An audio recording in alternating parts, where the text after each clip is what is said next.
D'accord. Alors, on continue avec cette deuxième partie de la première session. Alors voilà, on a démontré un résultat, une équivalence entre la contrôlabilité d'un système différentiel ordinaire linéaire et une condition, que c'est la condition sur la matrice Q. D'accord?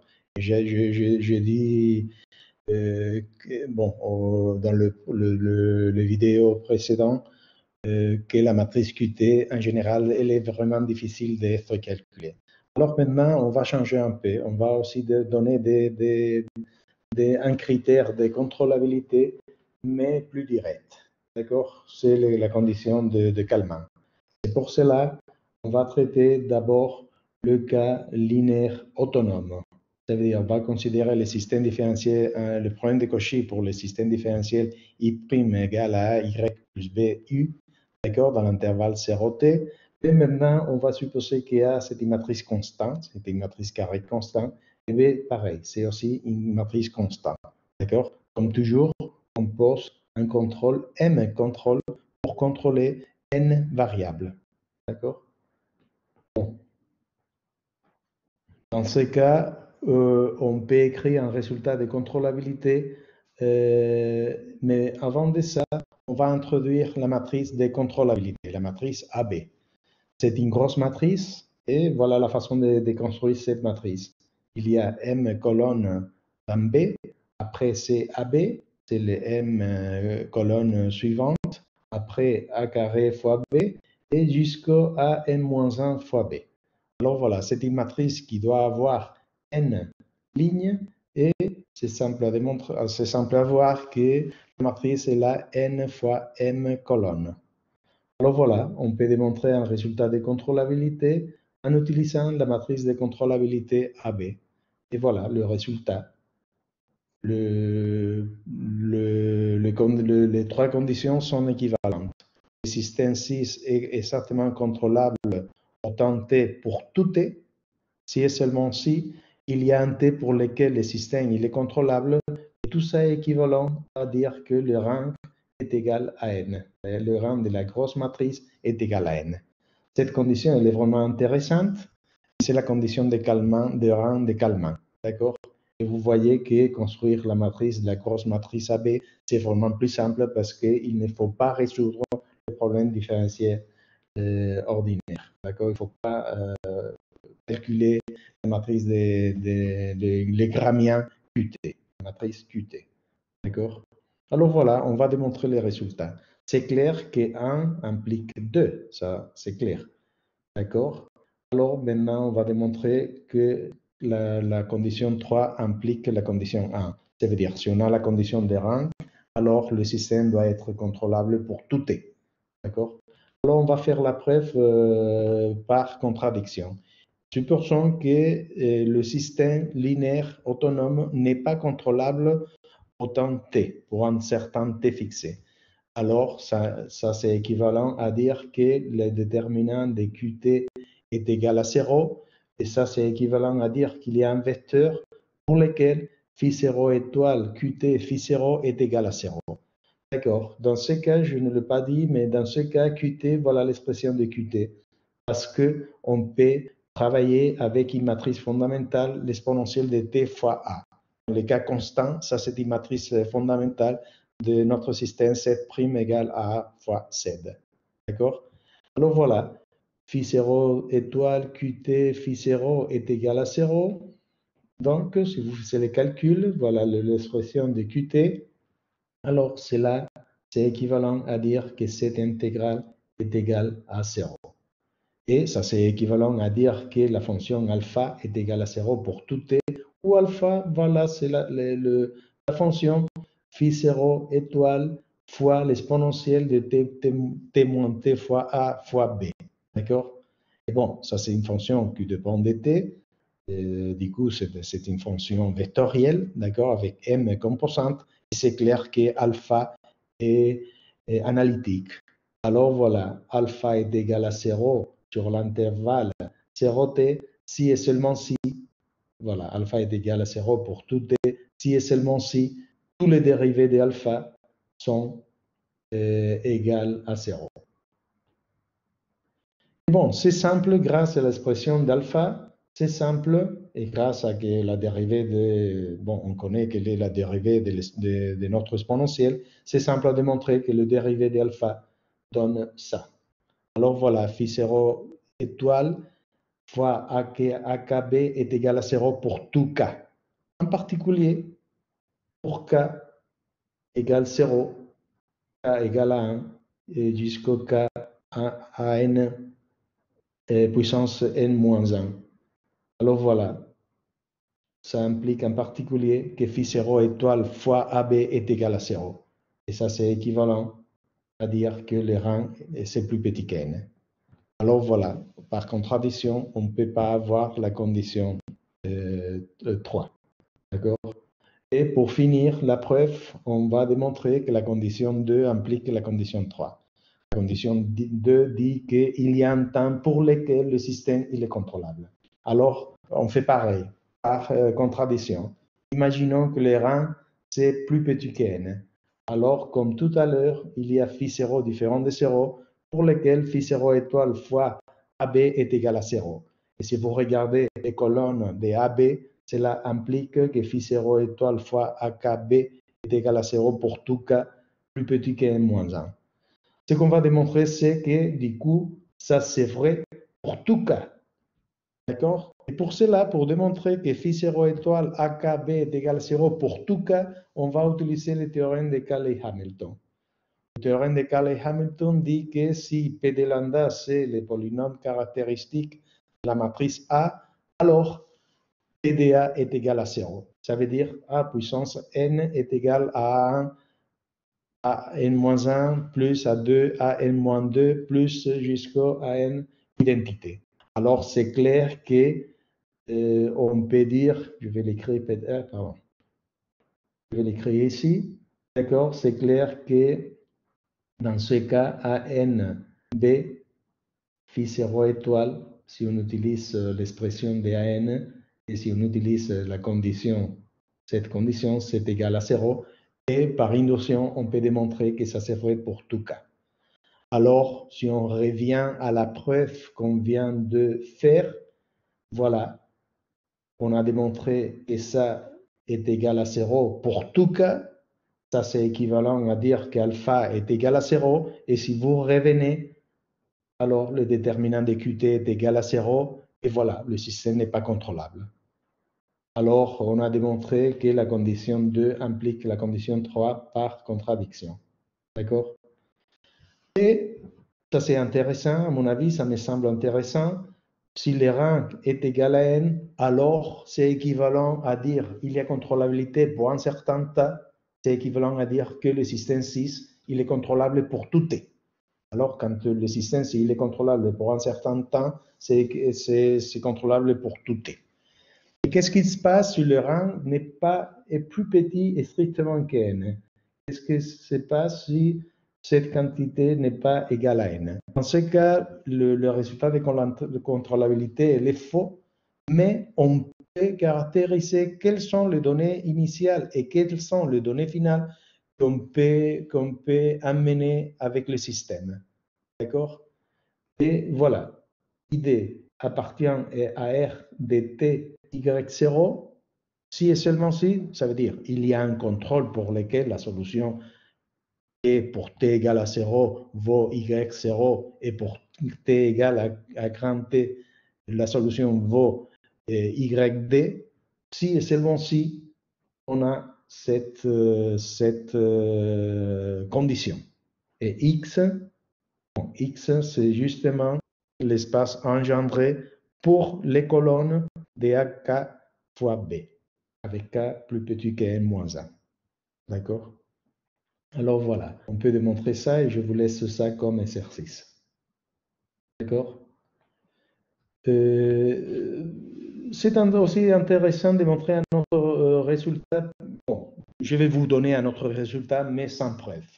D'accord? La condition de Kalman, ça veut dire la condition de contrôlabilité pour notre système autonome, c'est équivalent aussi au test d'Otus. Et avant de ça, je vous donne quelques notations. Θ L, c'est le vecteur propre de notre matrice A étoile, d'accord? Pardon, les valeurs propres distinctes de A étoile, d'accord? Chaque valeur propre a une multiplicité géométrique. On va appeler la multiplicité ML. Je vous rappelle que la multiplicité géométrique, c'est le nombre des vecteurs propres de type AL qui sont linéairement indépendants, d'accord? Et voilà les vecteurs propres.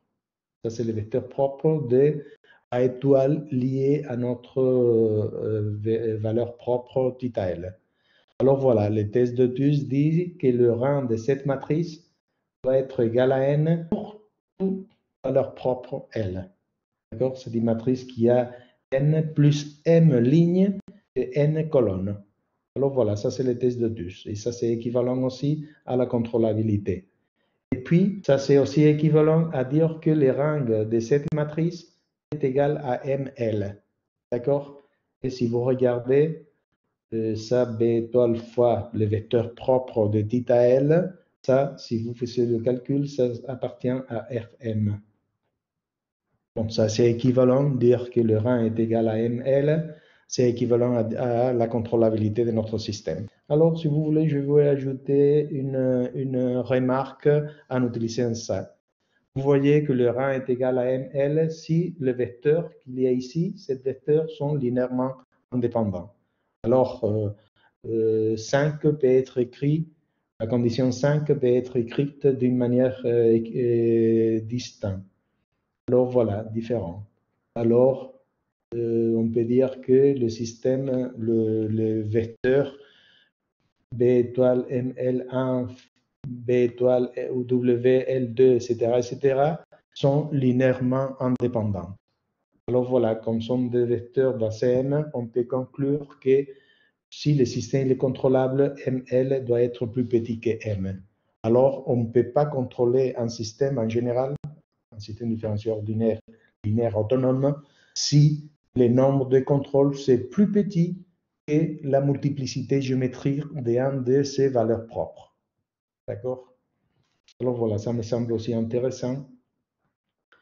Et maintenant, qu'est-ce qu'on va faire? On va traiter maintenant le cas m égale 1, parce que dans ce cas, quand sur le système, on agit un seul contrôle, alors on peut réécrire le système d'une manière plus sympathique.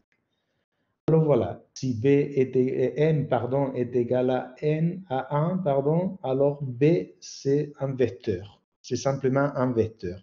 U c'est un contrôle scalaire. D'accord? UDT c'est un nombre réel ou complexe. D'accord? Dans ces cas, la matrice de contrôlabilité, la matrice de calmant, c'est une matrice carrée. D'accord? Et la condition de calmant, si on appelle P à la matrice AB, alors la condition de calmant ou la contrôlabilité exacte, c'est équivalent à dire que le déterminant de P est non nul. D'accord? Bon, on va voir que dans ce cas, on peut transformer le système à un autre système un peu plus simple. C'est la forme canonique de Brunowski pour le système 6, quand le système 6 il est contrôlable. Pour cela, c'est simple, si, avec la même notation, P c'est la matrice de calmant, alors c'est simple à prouver que P fois E1 est égal à B, où E1 c'est le premier vecteur de la base canonique de Rn, d'accord? Et on peut aussi démontrer que A fois P est égal à P A0, avec A0 une matrice vraiment particulière. Bon, A0 c'est la matrice que je vous montre, d'accord?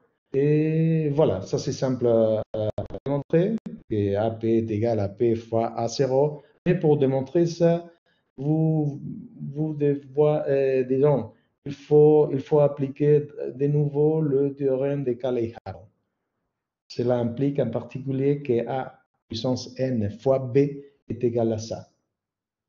Et ça vous donne les coordonnées de le dernier vecteur à n fois B par rapport à la base formée par les colonnes d'épée. D'accord?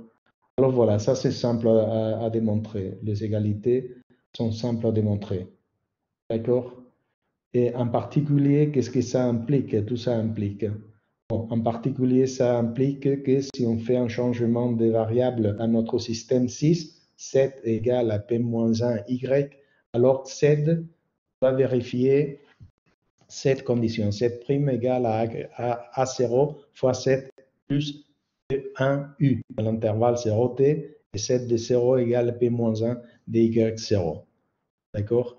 Et c'est clair que grâce au changement de variable, les propriétés de contrôlabilité des 6, de notre système 6 et de notre nouveau système sont équivalents. Et voilà, et ça s'appelle la forme de Brunowski. Vous voyez que c'est la première variable qui est contrôlée, les contrôles ESRC sur la première équation, et après les équations sont contrôlées grâce à le couplage qui vient de là. D'accord? Avec la première variable, on contrôle la deuxième équation. Avec la deuxième variable, on contrôle la troisième équation, etc., etc. D'accord? Ça, c'est un système en cascade. D'accord? Et voilà, ça, c'est la forme de Brunowski. D'accord? Et voilà, un cas où on peut appliquer tout ça, c'est le cas de la contrôlabilité d'une équation. Dans ce cas, une équation ordinaire, d'accord? Une équation ordinaire de n. Vous pouvez appliquer les résultats précédents et démontrer que, en général, une équation ordinaire d'ordre n, c'est toujours contrôlable si on pose un contrôle sur le deuxième membre. C'est simple à réécrire le problème 8 comme un problème pour un système différentiel ordinaire et du coup vérifie la condition de calmant. D'accord? Je vous laisse les détails et voilà. D'accord. Et maintenant, qu'est-ce qu'on va faire? On va essayer de trouver une condition aussi de calmant, mais dans le cas des coefficients qui dépendent du temps. Pour cela, on va supposer maintenant qu'il A dépend de T et B aussi, et les deux matrices A et B ont une certaine régularité. Pour M plus grand que N, on va supposer que A c'est de classe M-2 et B de classe M-1. Et M, comme je viens de dire, plus grand ou égal à N. Avec ça, on définit B0 comme B, et à partir d'un certain I-1, on définit BI de t comme A de t fois BI-1 moins la dérivée de BI-1 par rapport au temps. Grâce aux hypothèses de régularité pour A et pour B, on peut faire ça jusqu'au I égale à M-1. D'accord? Maintenant, on dénote Kp dt, la matrice continue, à valeur dans les matrices, c'est une grosse matrice aussi. Kp dt, c'est une grosse matrice avec n fois p colonne et n lignes. D'accord? La matrice Kp, c'est cette matrice. Ici, il y a les m premières colonnes données par B0, après m colonnes données par B1, jusqu'au le dernier m colonnes donné par B-1. D'accord? Bon, c'est clair que si A et B sont matrices constantes, dans ces cas, Kn, c'est simplement AB et ne dépend pas du temps. D'accord? Alors, avec la matrice Kp, on peut démontrer maintenant un résultat aussi, une condition suffisante de régularité. Bon, on a le théorème suivant. Supposons que A et B satisfait les conditions de régularité 9. Voilà, je vous rappelle les conditions de régularité. Alors, s'il y a un T0 dans l'intervalle 0T et un certain P dans l'ensemble 1M, pour lequel le rang est égal à N au temps T0, alors le système il est contrôlable au temps T. Alors voilà, on a une nouvelle condition, cette fois-ci simplement une condition suffisante, mais vraiment plus simple à être appliquée, parce que la construction des Kp, la matrice Kp, c'est vraiment plus simple que la construction de la matrice Lagrangian Q. D'accord? Alors voilà, c'est un critère, à mon avis, intéressant. La preuve. Bon, la preuve, c'est un peu comme tout à l'heure. Supposons que, disons, par contradiction, supposons que le système 1 n'est pas contrôlable à autant t. D'accord? T plus grand que t0. En particulier, il y a un phi0 qui vérifie cette condition. Phi0 étoile qt fois phi0 est égal à 0. On a fait les calculs hier, pardon, dans le vidéo précédent. On a fait les calculs et voilà, phi0 étoile qt phi0 donne cette expression. D'accord? Où f, comme toujours, c'est une matrice fondamentale de notre système Z' égale à dz. D'accord? En particulier, cela implique que cette quantité est égale à 0 pour tout t dans l'intervalle 0t. Et si vous introduisez la quantité phi0 tilde étoile, d'accord? Alors cela implique en particulier que la fonction alpha dt, cette fonction alpha dt est égale à 0 pour tout t dans l'intervalle 0t. D'accord? Mais c'est simple à voir que alpha, c'est une fonction de classe m-1 grâce aux hypothèses qu'on a fait sur les données A et B. D'accord? Alors, voilà, alpha est égal à 0 pour tout t dans l'intervalle et en particulier, les dérivés sont aussi égales à 0. Alors, c'est simple à voir que les dérivés de, pour tout cas plus petit que n-1, c'est clair. Alors voilà, c'est simple à démontrer que les dérivés dans le cas de alpha, d'accord, sont donnés par cette expression. Je vous laisse ça comme un exercice. Pour cela, on doit utiliser cette formule. La dérivée de f dt moins 1 est égale à moins f dt moins 1 à dt. Et aussi, il faut utiliser l'expression des coefficients de kdt, c'est clair. Alors voilà, en particulier, au temps t0, tous les dérivés sont égaux à 0. Et ça implique que phi0 étoile tilde fois bk de t0 est égal à 0. Donc, les colonnes sont linéairement dépendantes. Donc, pour tout p, les rangs de kp de t0 sont plus petits que n. Pour tout p entre 1 et n. Voilà. Alors, on ne peut pas avoir la condition 11. D'accord? La condition 11, c'était la condition qui disait que les rangs est égal à n. D'accord? Alors, voilà la preuve. Alors, on a une condition suffisante, mais c'est simple à voir que la condition n'est pas nécessaire. Voilà un exemple où la condition d'un système qui est contrôlable, mais qui ne vérifie pas la condition de calmant que je viens de vous décrire. C'est le cas où la matrice n est égale à 2, m est égal à 1, A c'est la matrice 0, B de t c'est un vecteur, c'est avec des composantes, c'est les vecteurs B1, B2. On va supposer que B1 et B2 sont très réguliers, sont C infini. La première fonction avec support sur l'intervalle 0t sur 2 et la deuxième sur l'intervalle t sur 2t. D'accord? On va supposer que B1, l'intégrale de B1, c'est différent de 0 et pareil avec B2. Bon, vous pouvez regarder que dans ce cas, tous les cas PDT, le rang de k PDT, vous pouvez regarder que c'est 1 et que c'est plus petit que 2. Alors, la condition de Kalman n'est pas satisfaite. Et par contre, dans ce cas, c'est simple à construire la matrice Qt. Et voilà, les déterminants de Qt, c'est différent de 0 pour tout t. Pardon, pour tout t, non, il est fixé. Alors, le déterminant est différent de 0. Alors, le système, il est contrôlable, d'accord? Il est contrôlable, mais ne satisfait la condition de calmant. Alors, la condition de calmant n'est pas nécessaire. Bon, elle est nécessaire si, dans le cadre général, la condition elle est nécessaire si on suppose une propriété plus forte, une propriété de régularité sur les coefficients plus forte. Dans les cas où A et B sont analytiques, alors c'est simple à démontrer que la condition de calmant elle est nécessaire et aussi suffisante. Bon, c'est clair que c'est suffisant parce qu'on vient de le prouver. Il faut prouver qu'elle est nécessaire. D'accord? Et ça, c'est l'exercice et je vous laisse. D'accord? Il faut simplement appliquer les idées précédentes. D'accord? Donc voilà, on a fini la partie linéaire. Et on va finir la session avec quelques méthodes pour trouver la contrôlabilité dans le cas non linéaire. D'accord? C'est pour ça qu'on va considérer le problème de Cauchy douce. Alors maintenant, c'est une équation, un système différentiel ordinaire et non linéaire. F, c'est une fonction donnée définie sur Rn fois Rm, d'accord?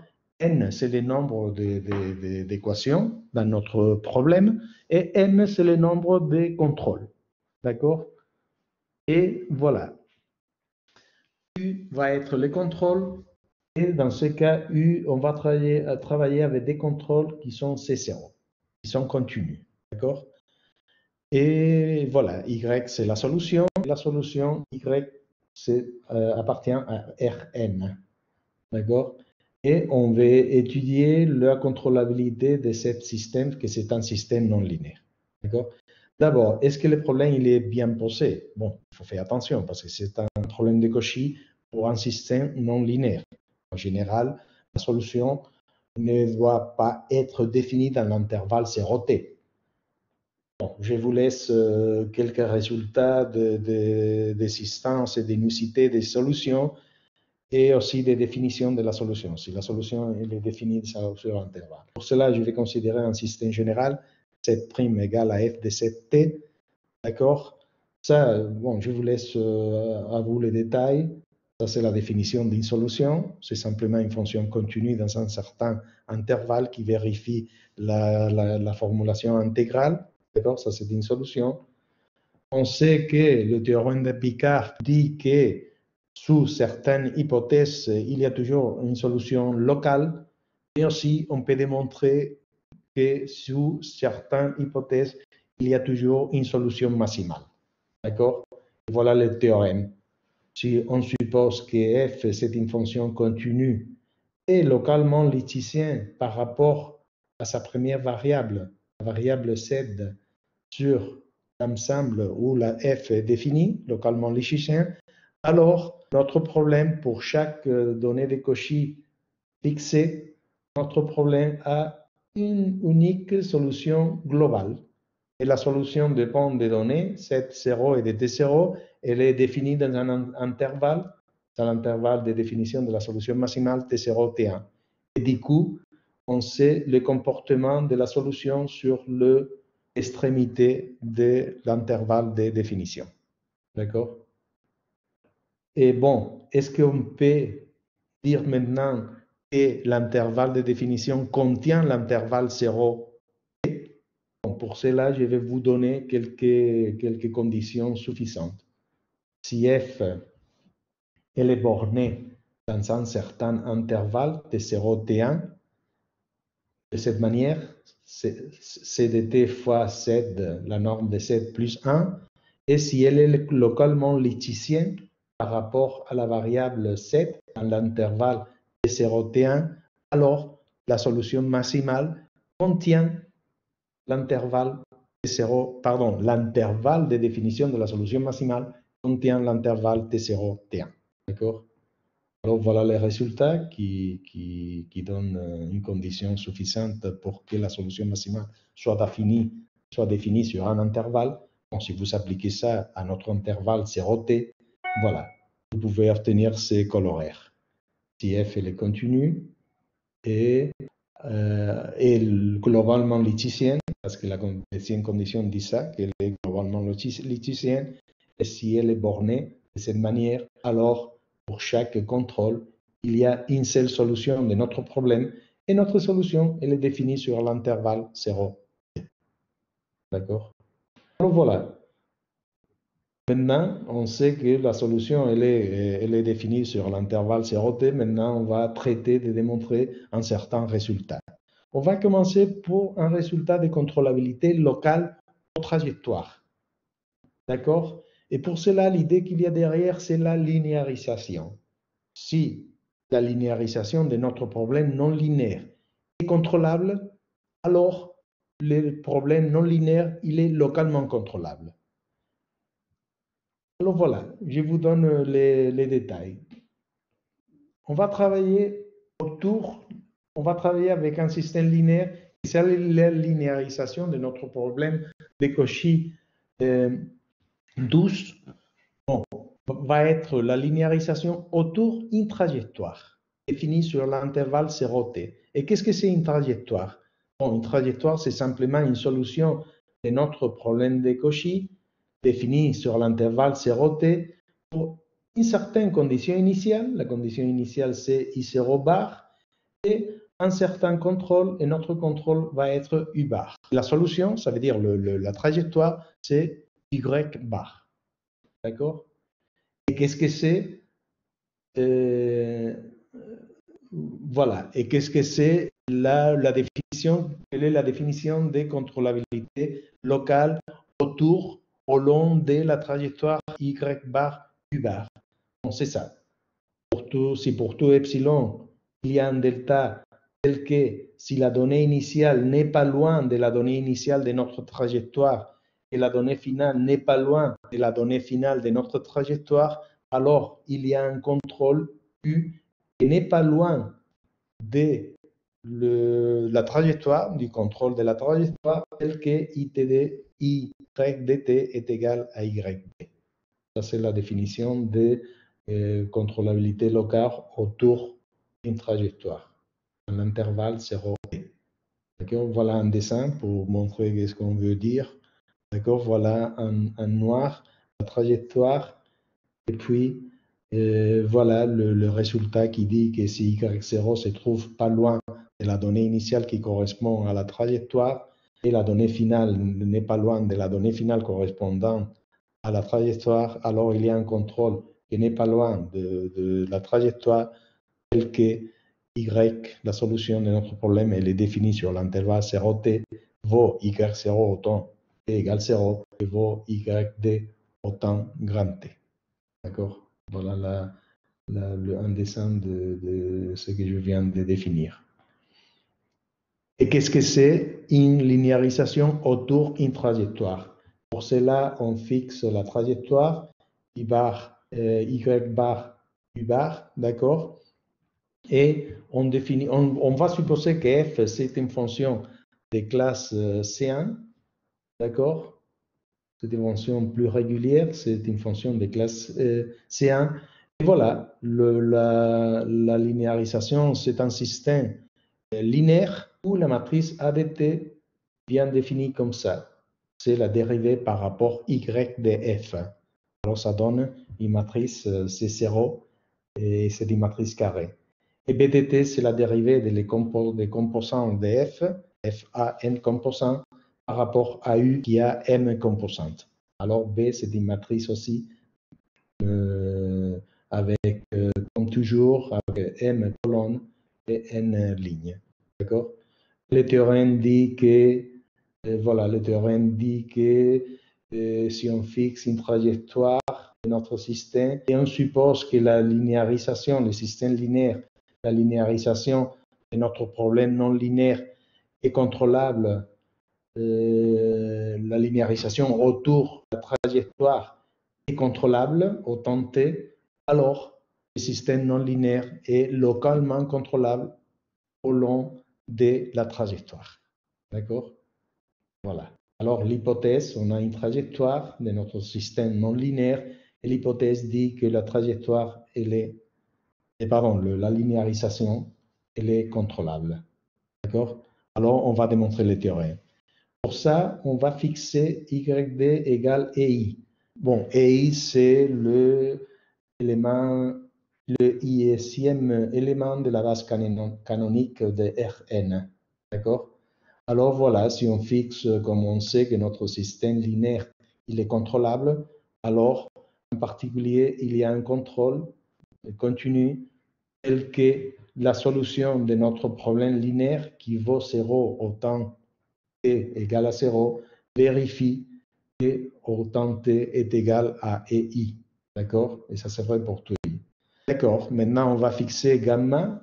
Gamma va être un paramètre, c'est un vecteur. Et on va fixer un contrôle U donné par U bar plus cette combinaison des vecteurs, des contrôles U, I qu'on vient de définir. Et avec U, on va travailler avec cet problème de Cauchy. D'accord? Alors voilà, dans les cas où gamma est égal à 0 et y0 est égal à I bar de 0, alors vous voyez que pour gamma égale à 0, notre contrôle c'est U bar, et si on prend comme donnée initiale Y bar de 0, on obtient la trajectoire. D'accord? Ça veut dire que les cas U bar 0, virgule 0, ça va nous donner la trajectoire. Alors, j'efface tout ça. Et voilà, on va considérer ça. Grâce aux hypothèses qu'on a sur F, on sait qu'il y a dépendance continue et dérivabilité de la solution de ce problème de Cauchy par rapport à la donnée initiale et par rapport à notre paramètre. D'accord? Il y a continuité et dérivabilité. En particulier, on peut déduire qu'il y a un delta 0 positif tel que si la donnée initiale y0 n'est pas loin de la donnée initiale de notre trajectoire et gamma n'est pas loin de 0, alors la solution de notre problème de Cauchy, l'intervalle de définition de la solution de notre problème de Cauchy contient l'intervalle 0t. D'accord? Contient l'intervalle où la trajectoire elle est définie. D'accord? Et du coup, la solution Y qui dépend de la donnée initiale et aussi de gamma, bon, c'est une fonction de classe C1. Quand t varie sur l'intervalle 0t, la donnée initiale dans la boule n'est pas loin de I bar, Y bar, et la donnée et les paramètres n'est pas loin de 0. D'accord? Et du coup, on peut calculer explicitement la dérivée de Y par rapport à gamma. D'accord? Ça va nous donner une matrice parce que Y a n composantes et gamma aussi a n composantes. D'accord? On peut dériver, c'est simplement dériver ici. Si vous faites la dérivée par rapport à gamma et dans le point U bar, Y bar 0, 0, vous allez obtenir que la dérivée, bon, peut-être je vous montre le slide. Donc voilà, ça c'est une matrice, c'est la dérivée de Y par rapport à gamma, c'est une matrice. Alors c'est simple à démontrer que la dérivée de Y par rapport à gamma satisfait un problème de Cauchy. Bon, c'est simple, c'est simplement, il faut dériver ici par rapport à gamma. D'accord? Alors ça vous donne la dérivée de F par rapport à Y fois la dérivée de Y par rapport à gamma. Ça vous donne cette quantité. Et puis il y a la dérivée de F par rapport à U fois la dérivée de U par rapport à gamma. Et vous voyez que la dérivée de U par rapport à gamma, ça nous donne les contrôles U. Bon, je ne sais pas clair, mais c'est simple, bon, c'est plus ou moins simple à voir que ça vous donne que I' dt satisfait, c'est un système différentiel matriciel, d'accord? Satisfait cette égalité.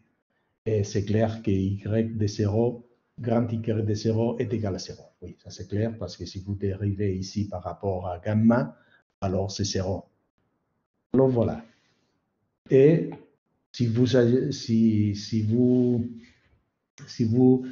on tient compte de la propriété de notre contrôle, je vous rappelle, notre contrôle vérifie que autant t, ça est égal à EI. Alors voilà, Y autant t, c'est simple à démontrer que Y autant t est égal à l'identité. Ou si vous voulez, on obtient ça. La dérivée par rapport à gamma de Y, petit y, est égale à l'identité. Bon, on est presque fini, parce que maintenant, qu'est-ce qu'on va faire? On va introduire un opérateur x, ou si vous voulez, une fonction C1. Comment on définit la fonction? À chaque donnée initiale dans la boule, et à chaque paramètre dans la boule, lui donne x de y0 gamma, et c'est simplement y0, Ici, c'est la solution Y qu'on vient de construire. D'accord? Bon, ce n'est pas difficile de montrer que la dérivée de X, la matrice, dans ce cas, c'est les jacobiens, la matrice jacobienne. Bon, c'est simple à démontrer que la matrice jacobienne écrite sur le point X, Y bar 0, 0 est égal à ça. Bon, ça, c'est plus ou moins simple parce que vous voyez que la dérivée de par rapport à y0, ça me donne l'identité. Après, il y a la dérivée par rapport à y0, ça me donne ça. Et, bon, je vais effacer. Après, il y a la dérivée, je fasse aussi ça. Bon, après, il y a la dérivée de y0 par rapport à gamma, et ça vous donne 0. Après, il y a la dérivée par rapport à gamma de ça, et ça nous donne l'identité. Alors voilà. Et qu'est-ce qu'on sait? Bon, c'est clair que les déterminants, ça c'est une matrice carrée d'ordre de n, d fois n. Qu'est-ce qu'on sait? Bon, c'est clair que cette matrice est une matrice, les déterminants, c'est différent de 0. Cela implique qu'on peut inverser x grâce au théorème de la fonction inverse. On peut inverser dans, bon, peut-être dans des boules plus petites, voilà. Dans des boules plus petites, on peut inverser notre x. Et inverser notre x, c'est justement le résultat de contrôlabilité locale. Parce que on peut construire en fixe, bon, vous pouvez regarder ça. Et simplement, x moins 1 me donne les résultats de contrôlabilité locale. D'accord? Alors voilà, ça prouve les résultats de contrôlabilité locale. D'accord? Bon, pour finir, on va maintenant montrer un résultat de contrôlabilité globale, aussi pour un système différentiel ordinaire non linéaire. On va changer de technique. Avant, on a utilisé le théorème de la fonction inverse pour démontrer les résultats locaux. Maintenant, on va utiliser un théorème des points fixes pour démontrer un certain résultat.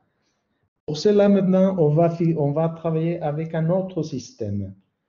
C'est un système où il y a une partie linéaire et puis il y a une perturbation, f de ty. Comme toujours, A, c'est une matrice carrée qui dépend du temps. B, c'est une matrice rectangulaire qui dépend du temps. Et comme toujours, on pose sur le système M contrôle. C'est pour ça que B, c'est une matrice avec M colonnes, comme toujours, et N lignes. D'accord? Qu'est-ce que c'est f? F, c'est la perturbation et c'est une fonction continue dans l'intervalle 0t fois Rn. On va supposer, pour que le système a une solution, le problème de Cauchy 14 a une solution, on va supposer que f elle est, elle est localement lipschitzienne par rapport à la variable y. D'accord? Et on va supposer aussi que le système non perturbé, ça veut dire le système linéaire, il est exactement contrôlable. Ça, c'est équivalent, comme vous savez, à dire que la matrice Lagrangian, d'accord, le Lagrangian, c'est une matrice avec des déterminants différents de 0. Alors voilà, on veut démontrer que le résultat perturbé, il est aussi contrôlable, exactement contrôlable. D'accord? Alors voilà, pour ça, on va supposer que la perturbation, elle est bornée à l'intervalle 0t quoi Rn. Alors, si c'est le cas, alors le système 14 est exactement contrôlable au temps t. Ça veut dire, bon, il faut supposer aussi que le système linéaire, il est contrôlable. Alors, le système linéaire, il est contrôlable et f, elle est bornée. La fonction f est bornée. Alors voilà, pour toute donnée initiale et pour toute donnée finale, il y a un contrôle tel que la solution de notre problème 14 satisfait et au temps t est égal à yd. Alors la technique, on va prouver le résultat. La technique, elle est un peu différente parce que on va utiliser le théorème de point fixe de Schauder. Alors voilà, pour cela, on va fixer Z. Et avec Z fixé, on va travailler avec les problèmes de Cauchy 15. Le problème de Cauchy-Quinte, c'est un problème linéaire parce que Z, elle est fixée. Alors, ça me donne une fonction que je peux l'appeler f0 dt. C'est clair que du point de Z, elle est fixée. D'accord? Et voilà, y0 et id sont aussi fixés dans Rn. Alors voilà, on sait que mon système linéaire, il est contrôlable. C'est vrai qu'ici, on a un système linéaire non homogène parce qu'il y a une source f0. Mais c'est simple à démontrer qu'on peut, disons, qu'il y a un contrôle qui amène la solution des 15 à id autant t. C'est le même résultat de tout à l'heure, sauf que maintenant, il y a une source fixe. Et du coup, on peut construire le contrôle des normes minimales. D'accord? Et voilà, on peut donner même l'expression de notre contrôle des normes minimales. Voilà l'expression, UZ. D'accord? Où Y de Z ne dépend pas simplement dépend de la source et de la donnée initiale et de la donnée finale. D'accord? Et comme toujours, F, c'est la matrice fondamentale liée à notre système Z' égale à TZ. D'accord? Ça, c'est simple à démontrer. Et je vous signale que F0, ça veut dire cette quantité dépend de Z. Cette quantité dépend de Z. Mais elle est bornée uniformément et on peut la borner par une constante qui ne dépend pas de Z. Alors, y de Z, on peut la borner indépendamment de Z, et cela implique que le contrôle optimal, le contrôle de norme LD optimal, la norme L2, elle est aussi bornée pour un constant indépendant de Z. Et donc, la solution de notre problème de contrôlabilité est aussi bornée indépendamment de Z. D'accord? La solution dépend de Z, mais elle est bornée indépendamment de Z. D'accord, on va démontrer les résultats maintenant. On veut démontrer les résultats de contrôlabilité et pour cela, on va construire un opérateur. Et on va démontrer que l'opérateur a un point fixe. Voilà l'opérateur. Pour chaque Z, on construit les contrôles qui amènent le système 15 à YD dt. Pardon, oui, je dis bien y dt égale à id, d'accord, voilà UZ, et une fois on construit UZ, on définit lambda de Z simplement comme la solution de notre problème 15.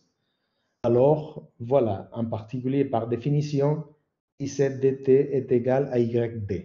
Et c'est clair que s'il y a un point fixe de notre opérateur, ça veut dire s'il y a un y continu tel que lambda de y est égal à y, si on revient sur notre système 15, c'est clair qu'on a résolu le problème non linéaire, parce que z est égal à y. D'accord? Et on a démontré les résultats de contrôlabilité. Alors voilà. Maintenant, simplement, il faut démontrer que notre opérateur lambda a un point fixe. Et pour cela, on va appliquer le théorème de Schauder. D'accord? Voilà les hypothèses. Lambda défini dans un espace de Hilbert, pardon, de Banach, un espace de Banach, X, est défini de la boule à la boule. Alors voilà les hypothèses. La compacité et la continuité. Si lambda elle est compacte et lambda elle est continue, alors on peut conclure qu'il y a un X dans la boule tel que lambda de X est égal à X. D'accord? Là, X, c'est le point fixe de lambda. D'accord? Alors voilà, on va appliquer ça pour notre opérateur lambda. Notre opérateur lambda. Alors, il faut démontrer des choses. La continuité et aussi la compacité. Bon, je viens de dire que Y de Z, elle est bornée, les contrôles et Y de Z, elle est bornée, les deux sont bornés uniformément. Alors voilà, on peut dire que lambda de Z, elle est bornée, c'est plus petit que R pour tout Z, grâce à que la fonction f, elle est uniformément bornée. D'accord? Et grâce à l'expression qu'on a de Y de Z, et grâce à savoir que les contrôles de cette quantité sont uniformément bornés.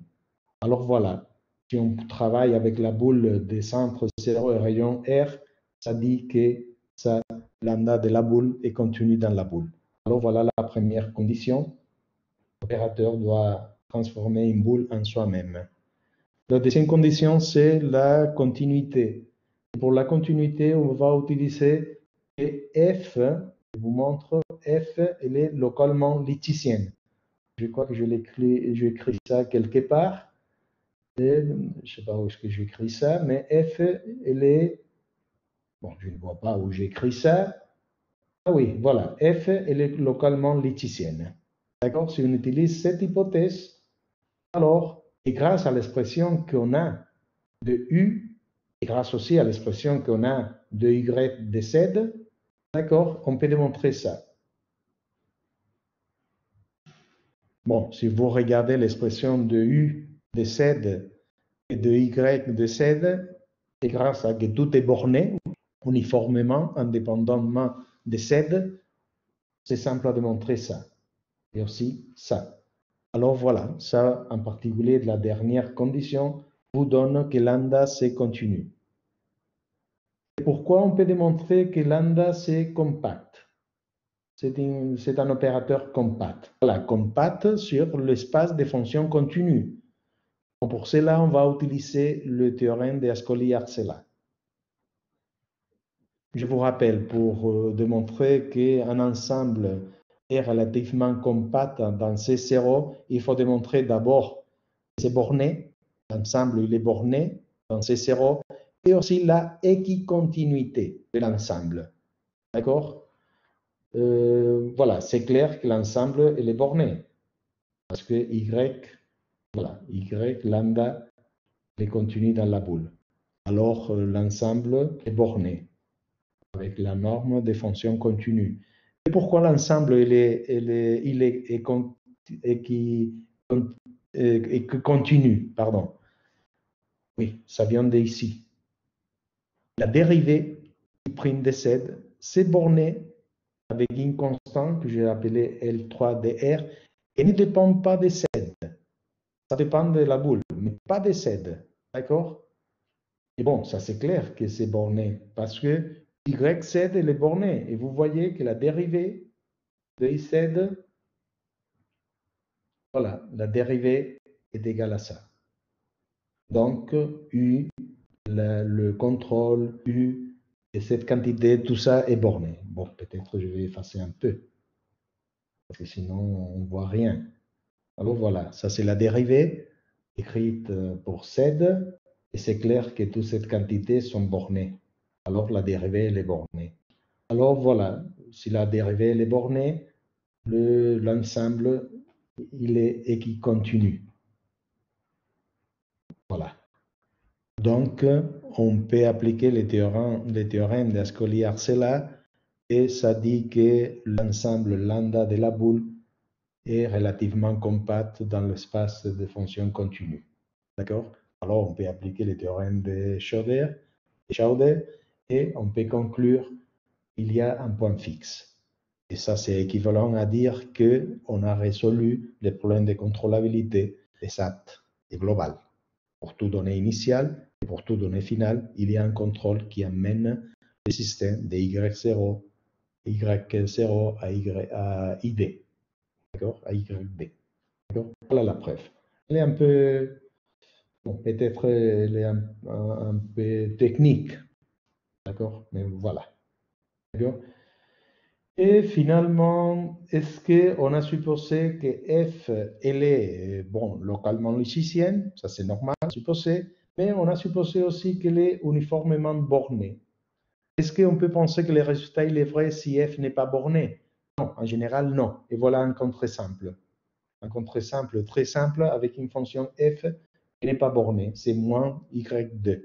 Ce n'est pas borné. D'accord? Bon, c'est clair que le système, et du coup, il est linéaire, il n'est pas contrôlable. D'accord? Parce que la première équation, elle est découplée. D'accord? Ne dépend pas de notre contrôle. Alors voilà la condition, bon, c'est une condition en général nécessaire. D'accord? Voilà les contre-simples. D'accord? Et voilà, pour tout ça que je racontais, j'ai utilisé des références qui sont là, qui sont écrites là. D'accord? Un bouquin de Jean-Michel Coron et un autre de Sapsik. D'accord? Alors voilà, je m'arrête ici Et ça, c'est la première session. Et merci de votre attention. Avec le suivant vidéo, on va commencer à étudier les problèmes de contrôlabilité pour l'équation de la chaleur. D'accord? Merci.